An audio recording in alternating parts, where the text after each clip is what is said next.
I never thought a simple headache could take over my life. My name is Daniel, I'm 34 and I work in logistics. My wife, Olivia, always had an excuse ready, almost like clockwork. Headache, she'd say, usually right after I tried to hold her hand, lean in for a hug, or even suggest we spend a quiet evening together. At first, I thought it was genuine stress, work, fatigue, but over the years it became constant. Nights turned cold, mornings were lonely, and the intimacy we once shared vanished. I tried everything. Kind gestures, planning date nights, small surprises, but each effort was met with a polite smile and the familiar line, "Daniel, I have a headache." I won't lie. I felt rejected, frustrated, and increasingly invisible in my own home. My friends told me to be patient, that women go through phases, that maybe it was stress or hormones. But as months turned into years, I realized something. It wasn't just about headaches. It was control, indifference, and a subtle punishment for daring to want closeness. I started noticing patterns. Whenever I helped around the house, dishes, laundry, errands, her complaints multiplied. If I cooked dinner, she'd sigh louder than usual. If I tried to cuddle, the headache excuse appeared instantly. Slowly it became clear. The more I gave, the more she withdrew. One night, after another rejected attempt, I sat on the edge of our bed, staring at the ceiling. I realized I was exhausted. Not physically, but emotionally. My patience had run thin. My kindness had become a doormat, and the love I had poured into the marriage was being used against me. I decided to stop trying. No more extra chores, no more thoughtful gestures, no more small acts of service that were met with cold dismissal. I pulled back completely, letting the house stay as it was, letting Olivia handle what she could manage. The change was almost immediate. At first, I noticed her frustration. She muttered under her breath when the dishes piled up, or when she struggled to get laundry done. The excuses still came, but they were weaker, less confident. One evening, after a particularly chaotic day, she flopped onto the couch, threw her hands in the air, and said, "Daniel, can you just help?" I didn't respond the way I used to. I stayed silent, letting her face the consequences of her choices. And then it happened. The line that had haunted me for years vanished. She didn't say headache that night, not once. The next morning, I noticed a subtle shift.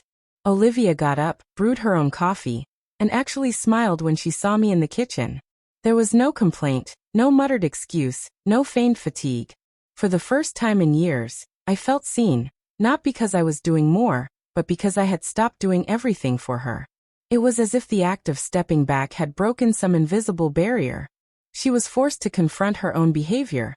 And I finally felt the relief of no longer carrying the weight of her constant rejection.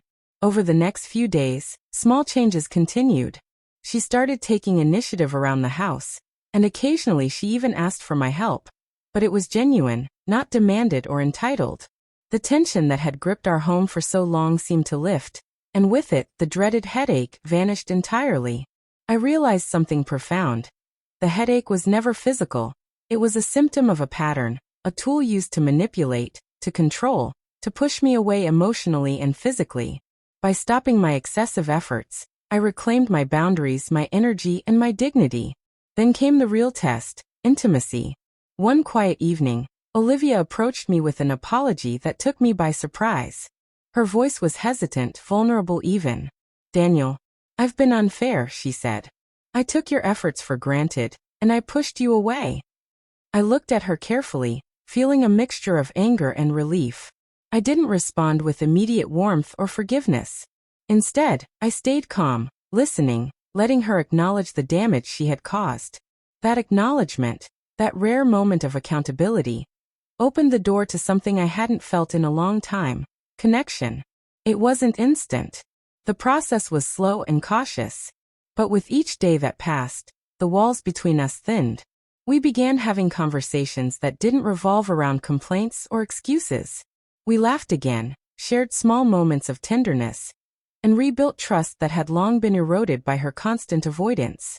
By letting go of the compulsion to fix everything for her, I discovered that respect, desire, and closeness could grow naturally, but only if boundaries were honored and mutual effort existed. And the best part? The headaches were gone. The excuses vanished. Olivia and I started to rebuild our marriage. Not from a place of obligation, but from a place of mutual choice and respect.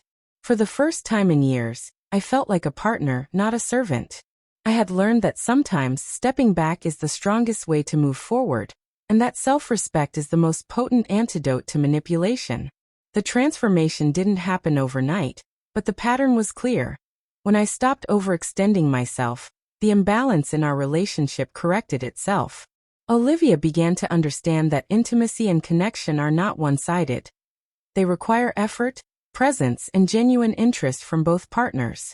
She started initiating small gestures, holding my hand, a soft kiss in the hallway, even a playful touch on my arm.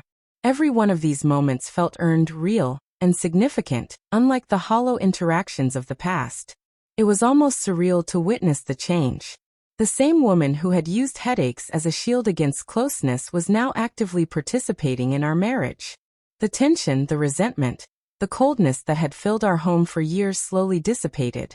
And with that, our relationship began to feel alive again. I realized that the headache had never been a medical issue. It was a symptom of a deeper emotional disconnect. By reclaiming my own time, energy, and boundaries, I forced a confrontation with reality. She had to choose to engage, and when she did, it was authentic. Looking back, I understand now why it took such a drastic step. I had tried kindness, patience, and endless compromises, yet none of it worked because I was giving without reciprocity. Once I stopped, it forced accountability. Olivia had to face her own role in the distance that had grown between us. She learned, perhaps for the first time, that a relationship cannot survive on one person's sacrifice alone. And I learned that stepping back is not passive. It's a form of resistance, a method of reclaiming dignity and self-worth. Today, our marriage isn't perfect, but it's real. The headaches are gone, the excuses have vanished, and intimacy has returned. Not because I demanded it or forced it, but because boundaries and mutual effort allowed it to flourish naturally.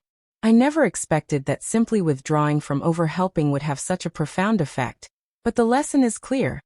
Sometimes the best way to fix a broken dynamic is not by giving more, but by giving less, and letting the truth of the imbalance reveal itself.